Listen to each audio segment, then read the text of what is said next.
So இப்போது இந்த kidney issues அப்படின்னு சொல்லும்போது இதில் நிறைய கேட்டகரி இருக்கு மேம். ஸோ நார்மலாக வரக்கூடிய யூரினரி ட்ராக் இன்ஃபெக்ஷன் சொல்கிறோம்.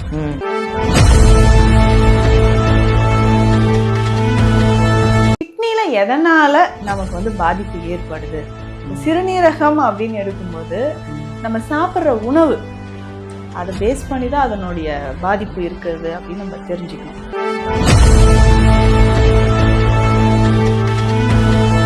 அந்த கலரிங் ஏஜென்ட்ஸாக இருக்கட்டும், ப்ரிசர்வேட்டிவ்ஸ், பாவம் கிட்னி எப்படி அதை ஃபில்டர் பண்ணும். ஸோ இதனால் ஒரு கட்டத்தில் என்ன ஆகுதுன்னா அந்த ஃபில்டர்ஸில் வந்து ஃபெயிலியர் ஆகுது.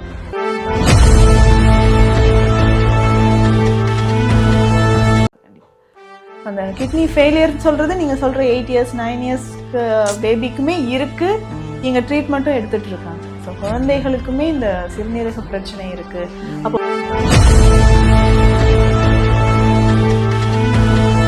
காலையில் எழுந்திரிச்சுன்னா யூரின் போகிறாங்களா, கொஞ்சம் நுரை கலந்த மாதிரி வர்றது, ஃப்ரோத்தி யூரின்னு சொல்லுவாங்க. கால் வீக்கம் இருக்கிறது, எந்த உணவு சாப்பிட்டாலும் வாந்தி வர மாதிரியே ஒரு சென்சேஷன் சொல்லுவாங்க. எப்படி நமக்கு லிவருக்கு பார்த்தோமோ அதே மாதிரியே இருக்கும்.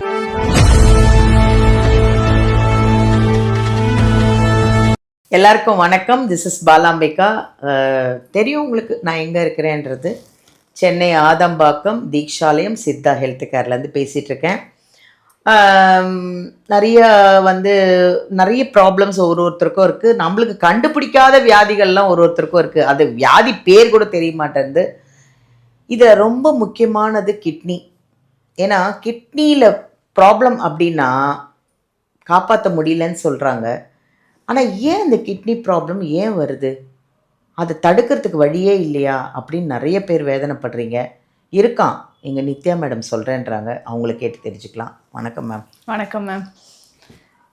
மேம், நிறைய பேருக்கு பாவம் கிட்னி ப்ராப்ளம்னால அவஸ்தைப்படுறாங்க மேடம். எனக்கு தெரிஞ்சவங்களே இருக்காங்க நிறைய பேருக்கு கிட்னி.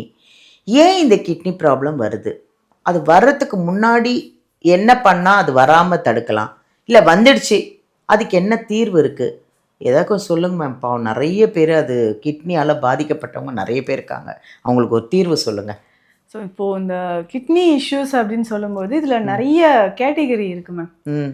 ஸோ நார்மலாக வரக்கூடிய யூரினரி ட்ராக் இன்ஃபெக்ஷன் சொல்கிறோம். இந்த யூரினரி ட்ராக் இன்ஃபெக்ஷன்லேருந்து அடுத்தது பார்த்தோம்னா கிட்னி ஸ்டோன்ஸ் நிறைய பேர் சொல்கிறாங்க. ஸோ ரீனல் கால்குலை அப்படின்னு சொல்கிற ஒரு விஷயம். இதை தாண்டி பார்த்தோம்னா க்ரானிக் கிட்னி டிசீஸ், இதுதான் கிட்னி ஃபெயிலியர் அப்படின்னு நம்ம சொல்கிறோம். ஸோ இது எல்லாத்துக்குமே ஸ்பெஷலாக சித்த மருத்துவத்தில் தீர்வுகள் இருக்குது. ஸோ நல்ல ஒரு மெடிசன்ஸ் அந்த டயட் நம்ம ஃபாலோ பண்ணும்போது கம்ப்ளீட்டாக இதுக்கு நமக்கு வந்து ஒரு சொல்யூஷன் இருக்குது. அப்படி பார்க்கும்போது கிட்னியில் எதனால் நமக்கு வந்து பாதிப்பு ஏற்படுது, சிறுநீரகம் அப்படின்னு எடுக்கும்போது நம்ம சாப்பிட்ற உணவு அதை பேஸ் பண்ணி தான் அதனுடைய பாதிப்பு இருக்குது அப்படின்னு நம்ம தெரிஞ்சுக்கணும். ஸோ என்னென்னமோ இப்போ தான் சாப்பிட்றாங்க, ரொம்ப கலராக ஃபுட்ஸு எடுக்கிறோம். ஆமாம். ஸோ அதில் சேர்க்கக்கூடிய அதிகமான உப்பாக இருக்கட்டும், அந்த கலரிங் ஏஜென்ட்ஸாக இருக்கட்டும், ப்ரிசர்வேட்டிவ்ஸ், பாவம் கிட்னி எப்படி அதை ஃபில்டர் பண்ணும். ஸோ இதனால் ஒரு கட்டத்தில் என்ன ஆகுதுன்னா அந்த ஃபில்டர்ஸில் வந்து ஃபெயிலியர் ஆகுது. ஸோ குளோமருலர் நெஃப்ரைட்டிஸ் அப்படின்ற கண்டிஷன். ஸோ நிறைய பேருக்கு ஸ்கேன் ரிப்போர்ட் பார்த்தா சொல்லியிருக்கோம் பைலேட்ரல் ரீனல் மெடிக்கல் டிசீஸ் அப்படின்ட்டு. ஸோ இது எந்த ஸ்டேஜில் இருக்குது அப்படின்னு போடுவாங்க, இல்லை பேரன்கைமல் டிசீஸ் அப்படின்னு சொல்லுவாங்க. ஸோ குளோமருலர் நெஃப்ரைட்டிஸ், சிஸ்டைட்டிஸ், இந்த மாதிரி கண்டிஷன் எல்லாமே சிறுநீரகம் பாதிப்புக்கு உள்ளாக இருக்குது அப்படின்னா வரக்கூடியது தான். பேசிக்காக நிறைய பேர் பண்ணுற தவறு என்னென்னா பிளட் ப்ரெஷர் இருக்குன்னு வச்சுக்கோங்களேன், அப்படியே விட்டுறாங்க. இப்போ எங்கேஜ்ல நிறைய பேருக்கு பிபி அதிகமா இருக்கும். முன்னாடி பிபி சுகர்லாம் ஒரு 50 years ஆயிடுச்சா, வயசாயிடுச்சுங்க, பிபி சுகர்லாம் வந்துருச்சு அப்படின்னு நம்ம 8 வயசு குழந்தைக்கு இருக்கா மேம் பிபி இப்போ. கண்டிப்பாக. அந்த கிட்னி ஃபெயிலியர் சொல்றது நீங்க சொல்ற 8 years 9 years பேபிக்குமே இருக்கு. நீங்க ட்ரீட்மெண்ட்டும் எடுத்துட்டு இருக்காங்க. ஸோ குழந்தைகளுக்குமே இந்த சிறுநீரக பிரச்சனை இருக்கு. அப்போ பிளட் ப்ரெஷர் வந்து மெயினா சிறுநீரகங்களை பாதிக்குது. சுகர் வந்து அதுக்கு அடுத்தது. ஸோ சுகரும் நமக்கு என்ன ஆகுதுன்னா கிட்னியை வந்து அஃபெக்ட் பண்ணுது அப்படின்னு சொல்லலாம். ஸோ டயபெட்டிக் நெஃப்ரோபதி அப்படின்னு சொல்றது. ஸோ இந்த மாதிரியான கண்டிஷன் வந்து நிறைய பேருக்கு வருது. அப்போ சுகர் இருக்கா, பிபி இருக்கா, ரொம்ப கவனமா இருக்கும். பிபி தானே, நமக்கு என்ன சின்ன வயசு தானே, ஓடி ஆடி வேலை செய்யறோம், சரியாயிடும் நினைச்சிட்டு விட்டோம்னா 1 வருடத்திற்கு அல்லது 2 வருடத்திற்குள்ள கிட்னி வந்து ரொம்ப ஃபெயிலியர் ஆயிடுது. ஸோ அங்கதான் நம்ம மிகப்பெரிய தவறு பண்றோம் அப்படின்னு சொல்லலாம். இப்போ கிட்னி ஃபெயிலியர் இருக்குன்னா சில சிம்டம்ஸ் வந்து நமக்கு தெரியுமே.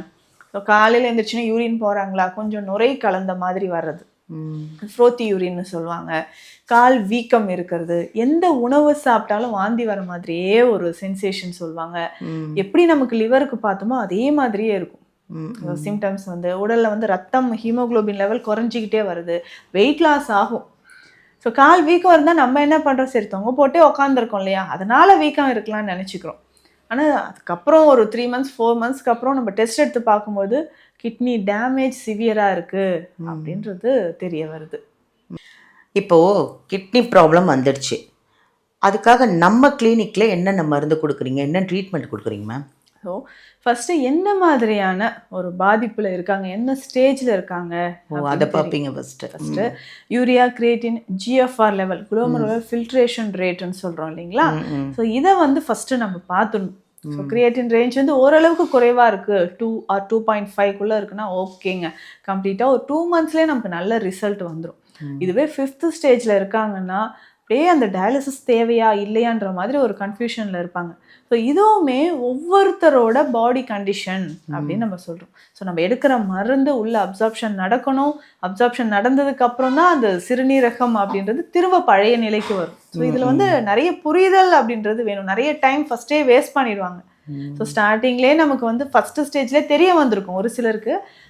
அவங்க எல்லாருமே பண்ணுற தவறு என்னென்னா, சரி அப்புறம் பார்த்துக்கலாம், கொஞ்ச நாள் கழித்து பார்த்துக்கலாம், நான் டயட்டில் இது ட்ரை பண்ணேன் அது ட்ரை பண்ணேன். ஸோ கரெக்டான ஒரு ட்ரீட்மெண்ட் ஸ்டார்டிங்லேயே நம்ம ஸ்டார்ட் பண்ணிட்டோம்னா ரொம்ப ஃபெயிலியர் வந்து இதனால ஒரு கிரிட்டிக்கலான ஒரு ஸ்டேஜ் அப்படின்றது வராமல் இருக்கும். ஸோ தாராளமாக இதற்கான சித்த மருந்துகள் எடுக்கலாம். ஸோ நம்மக்கிட்ட பார்த்தோம்னா ஸ்பெஷல் மெடிசன்ஸ் இருக்குது. ஸோ என்ன வகையான சிறுநீரக பாதிப்பாக இருந்தாலும் அதற்கான ஸ்பெஷல் மெடிசன்ஸ் நம்மக்கிட்ட இருக்குது. ஒரு 2 மாதங்கள் 3 மாதங்கள் எடுத்து அவங்களுக்கான ஸ்பெஷல் டயட் நம்ம கொடுக்குறோம். ஸோ அதுக்கான ஸ்பெஷல் மெடிசன்ஸ் எல்லாமே கொடுத்துட்டு ஒவ்வொரு மந்த்துமே ரிப்போர்ட் எடுத்து நம்ம பார்த்து நல்ல இம்ப்ரூவ்மெண்ட் வர ஆரம்பிச்சிடும். ஸோ டயாலிசிஸ் கண்டிஷனில் இருக்கிறவங்களுக்குமே ஒரு சிலருக்கு என்ன ஆகுதுன்னா நல்லாவே இம்ப்ரூவ்மெண்ட் வர ஆரம்பிச்சிடும். என்னென்னா நம்ம சொல்கிற டயட்டோ மெடிசன்ஸும் கரெக்டாக ஃபாலோ பண்ணிட்டு வர்றது ரொம்ப முக்கியம். Thank you ma'am. நிறைய பேருக்கு கிட்னி ப்ராப்ளம்ஸ் இருக்குது. நிறைய பேர் தண்ணி குடிக்கிறது இல்லை மேம். மெயினாக அது கூட ப்ராப்ளம் இல்லை, தண்ணி குடிக்கிறது இல்லை. நீங்கள் சொன்னீங்க பார்த்தீங்களா, கரெக்டாக மெடிசனை ஃபாலோ பண்ணுறதும் இல்லை. இப்போ நீங்கள் ஒரு விஷயம் சொல்கிறீங்க, இந்த மாதிரி இதுதான் எடுத்துக்கணும், இந்த மாதிரி சாப்பிடணுன்றது, அதை ஃபாலோ பண்ணாலே முதல்ல சரியாயிடலாம், வராமல் இருக்கிறதுக்கும் தடுத்துக்கலாம். Thank you ma'am. Thank you ma'am. Viewers, நிறைய விஷயங்கள் நம்ம பேசிகிட்டு இருந்தோம். இப்போ கிட்னி ப்ராப்ளம் வந்து இப்போ இது ஒரு ட்ரெண்டிங் மாதிரி போயிட்டுருக்கு. அது எதனால் வருது, அது வராமல் இருக்கிறதுக்கு என்ன, வந்தால் என்ன பிரச்சனைகள் நம்ம சரி பண்ணலான்றது எங்கள் கிளினிக் வாங்க. எங்கள் மேம் வந்து அந்த கிட்னி ப்ராப்ளம் எல்லாம் தூக்கி எரிஞ்சிருவாங்க. அவ்வளோ அந்த அளவுக்கு மெடிசன் கொடுத்து அவங்க சொல்கிறதே அழகாக ஃபாலோ பண்ணால் போதும். நீங்கள் இதை சாப்பிடுங்க, இந்த மெடிசன் எடுத்துக்கோங்கனாலே நீங்கள் கண்டிப்பாக குணமாயிடுவீங்க. கிட்னி ப்ராப்ளம் இருந்தது உங்களுக்கு ஏதாவது சிம்டம் தெரிஞ்சால், ஸ்டார்டிங்லேயே தெரிஞ்சிச்சுன்னா நேராக வந்து அப்பாயின்மெண்ட் வாங்கி இங்கே மேம்கிட்ட கன்சல்ட் பண்ணி உண்மையிலே ட்ரீட்மெண்ட் எடுத்துக்கோங்க. கண்டிப்பாக சரியாயிடுவீங்க. ஏன்னா அவங்க வந்து கடவுளை நம்பி தான் உங்களுக்கே ட்ரீட்மெண்ட் கொடுக்குறாங்க. அவங்கள நம்பி வந்துட்டிங்கன்னா நீங்கள் நல்லாயிடுவீங்க. அவ்வளோதான். கிட்னி எல்லாம் தூக்கி எரிஞ்சிருவாங்க. அவங்க கம்ப்ளீட்டாக சரியாயிடுவீங்க. ஆரோக்கியமாக இருங்க, சந்தோஷமாக இருங்க. தேங்க்யூ.